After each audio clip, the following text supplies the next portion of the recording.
case. Where do you see this going with the High Court today? Yeah, well, think about this, Lawrence. You've had social media platforms now become so large. I think the estimates are 302 million Americans use social networking platforms. And these platforms, which have historically said, come here, you have free speech, let's have open discourse and dialogue and share information, they've flipped the script now and they say, well, they have the free speech rights to censor, deplatform, shadow ban Americans, journalistic enterprises, deplatform candidates. And this is not something that Florida's just making up, right? We saw Donald Trump deplatformed. Governor DeSantis did a roundtable on COVID. It was wiped off. We know that this president in office now was the beneficiary of some deplatforming of journalistic enterprises that had information that might have been of extraordinary concern to voters. So Florida said this can't happen. We have to stop this. We passed legislation to do that.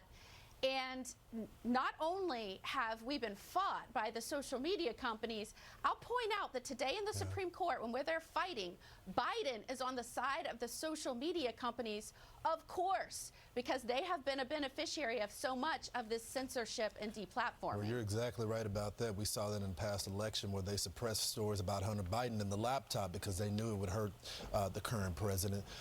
Attorney General, thanks so much for joining the program. We'll be following the case. Sounds great. Thanks, Lawrence. You got it. So Georgia is demanding answers after the suspect charged with murdering a Georgia college student is confirmed to be an illegal immigrant. Our next guest lost his child after he was killed by an illegal immigrant. His message to our nation's leaders, that's next.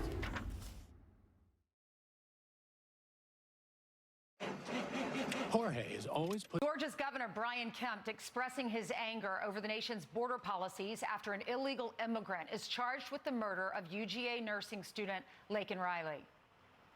You have people like these two individuals that came into the country and then committed crimes, and nobody was notified of those. And why were they not sent back? Why are we allowing people to come here that are not U.S. citizens and break our laws and then not send them back home? I mean, it's so frustrating.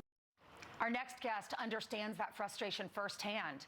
His son, Drew, was killed by an illegal immigrant in a motorcycle accident back in 2010. Don Rosenberg joins us now. Don, thank you for coming on. Thanks for having me. You're welcome. I'm sure this brings up so many memories. What's your reaction to what happened in Georgia with this nursing student allegedly killed by an illegal immigrant? Well, you know, I've been involved in this issue with an organization we formed called Advocates for Victims of Illegal Alien Crime. As soon as I heard about Laken's murder, and maybe it's just a sixth sense that I've developed over 13 years, I knew we didn't even caught anybody yet, and I knew he was illegal. I don't know how, but I just did. Again, as was mentioned earlier, it's clearly preventable. Even the excuses that they're giving, you know, DHS has said, oh, we don't have any detention beds, we had to release them. Out here in California, we have a prison called Adelanto. It has 2,000 beds. 8 of them are occupied. So there were more than enough, you know, detention space to put this guy in, even though he shouldn't even have allowed into the country to begin with. So none of this surprises me. I see it every day, and it's going to continue no matter who is elected president. The Democrats have created a situation that literally will last for decades, and that's even if everybody cooperates to get these people out of the country. Yeah, I think your son would have been 39 years old. So these open border policies took away a lot from your family. He probably would have been married and had children, and you would have had grandchildren because he would be alive and healthy today. How did this affect your family? Tell us your story. What happened to your son? Well, my son was in law school at the time. He was just coming home one night, and an illegal alien tried to make a last-second left-hand turn, and they collided. If he had just stopped, I wouldn't be here today. My son would have walked away with some cuts and bruises, and that would have been the end of it. But instead, he accelerated, drove over his body, got stuck, backed up, drove over him a second time, and then going forward, somebody jumped in front of his car and he stopped with his tire on my son's abdomen. So, you know, every day is, you know, people will say, you know, time heals all wounds. I don't know who came up with that saying, but it's just not true. And in many respects, it gets worse because things keep throwing up, you know, you get thrown up in your face. The irony is that my son probably, of course, never had the opportunity, but probably would have married an immigrant who was in, you know, was out of the country at the time, but if they were going to get married, then what happened? And you're right, you know, no grandchildren yet, probably would have had 2 or 3. I know what he was trying to do with his life.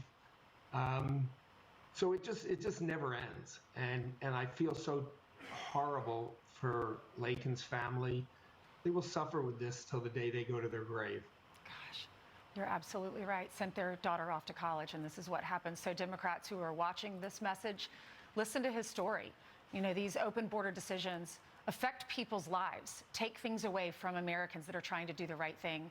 Thank you so much for coming on with us. God bless you. Thank you so much. You're welcome. All right, let's hand it over to Carly. Carly has some more headlines for us. Ainsley, yes, I certainly do. And this just in, an ally of Alexei Navalny says the Russian opposition leader was close to being freed in a prisoner swap. He also claims Russian authorities murdered Navalny. Navalny was found dead in a Russian prison, of course, earlier this month. Police in Louisiana are searching for a suspect that they say pepper sprayed a deputy and stole her car. I really don't believe he has anything to lose. Again, he's in for a second-degree murder for life in prison at this point in time. So I definitely consider him armed and dangerous by all means. As I said, I don't believe he has a firearm. My deputy had her firearm still on him at this point, but he's certainly armed with a pepper spray that he still has in his custody.